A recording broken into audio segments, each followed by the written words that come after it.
एक और IT company take Mahindra के भी Q4 के रिजल्ट आ गए हैं, तो उसी के बारे में हम इस वीडियो में बात करेंगे और जानेंगे कि इन रिजल्ट के बाद आपको इसमें निवेशित रहना चाहिए या नहीं। तो चलिए शुरू करते हैं। तो देखिए, सबसे पहले अगर मैं क्वार्टर ऑन क्वार्टर यहाँ पे रेवेन्यू की बात करूँ, मतलब अगर मैं पिछले क्वार्टर से कंपेयर करूँ तो रेवेन्यू एकदम फ्लैट रहा है।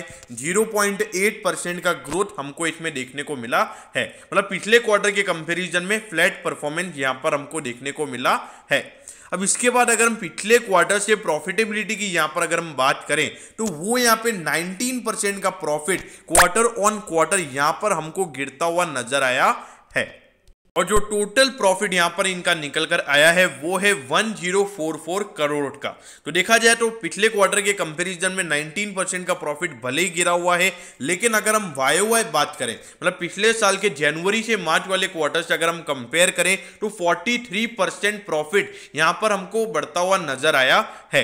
तो देखा जाए वाई यहाँ पे प्रॉफिटेबिलिटी अच्छी खासी बढ़ती हुई नजर आई है, लेकिन क्वार्टर ऑन क्वार्टर हमको प्रॉफिटेबिलिटी यहां पर गिरती हुई नजर आई है। अब आपको ऐसा लग रहा होगा कि क्वार्टर ऑन क्वार्टर प्रॉफिट क्यों गिरा है। तो देखिए, पिछले क्वार्टर में क्या था कि कोविड था, वर्क फ्रॉम होम चल रहा था, तो जो इनके ऑफिस के एक्सपेंडिचर्स होते हैं वो इतने नहीं हो रहे थे। तो उसकी वजह से यहाँ पर जो आईटी कंपनीज हैं वो कोविड के टाइम पे जो वर्क फ्रॉम होम चल रहा था उस वक्त उनकी प्रॉफिटेबिलिटी अच्छी खासी निकल कर आई थी। तो ये आपको समझना होगा। और इसी के साथ अगर मैं यहाँ पे रेवेन्यू की बात करूं तो उसमें हमको यहाँ पे 2.5% का ग्रोथ ईयर ऑन ईयर देखने को मिला है। मतलब अगर पिछले साल के जनवरी से मार्च वाले क्वार्टर से अगर हम कंपेयर करेंगे तो 2.5% का रेवेन्यू यहाँ पर हमको बढ़ता हुआ नजर आया है। अब देखिए, ये 1044 करोड़ गलती से लिख दिया गया है, ये वैसे 9729.9 करोड़ का कंपनी का टोटल रेवेन्यू है क्वार्टर 4 का।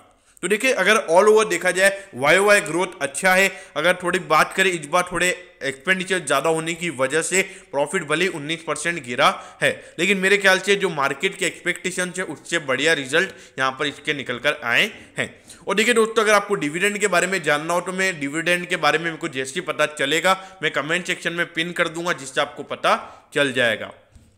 अब अगर देखा जाए तो इसके बाद अगर हम इसके प्राइस टू अर्निंग रेशियो की बात करें तो 22 का प्राइस टू अर्निंग रेशियो है, और अगर इंडस्ट्री की बात करें तो वो 32 है।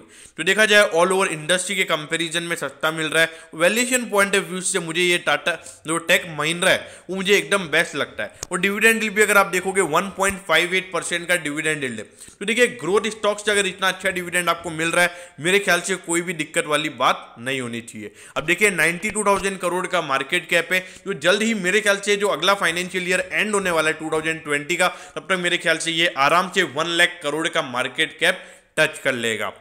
अब इसके बाद अगर हम बात करें तो देखिए, पिछले 4 साल से लगातार रेवेन्यू ग्रोथ हमको देखने को मिल रहा है, और पिछले 4 साल से लगातार, और अभी भी कंपनी का इस साल भी कंपनी का जो रेवेन्यू है वो बढ़ा है, मतलब पॉजिटिव ग्रोथ हमको यहाँ पे देखने को मिली है। और अगर ईयर की प्रॉफिटेबिलिटी की बात करें तो वो भी इस साल 10% बढ़ी है। ऑल्दो पिछले साल प्रॉफिटेबिलिटी गिर गई थी, लेकिन एक बार फिर से कंपनी में हमको रिकवरी देखने को मिली है।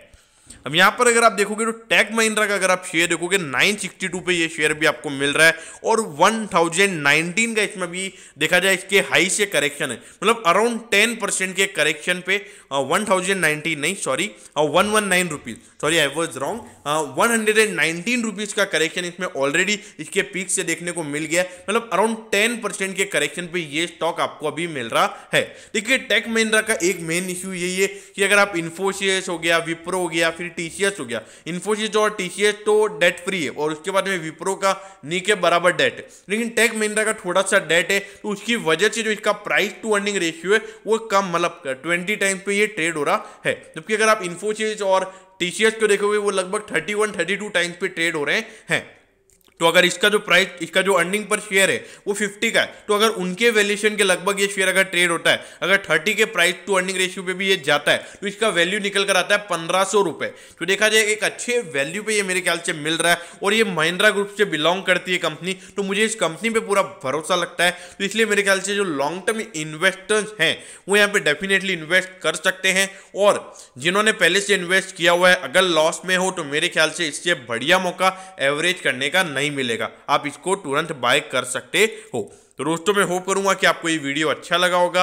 अगर आपको Q4 रिजल्ट के बारे में कोई भी क्वेरीज हैं तो आप कमेंट सेक्शन में कमेंट कर सकते हो, मैं जरूर आपके कमेंट पर रिप्लाई करूंगा। दोस्तों अगर आपको वीडियो अच्छी लगी हो तो वीडियो को लाइक कर दीजिएगा और रोज इसी तरीके की अपडेट्स पाने के लिए चैनल को सब्सक्राइब करना मत भूलिएगा। Okay, thank you, have a nice day.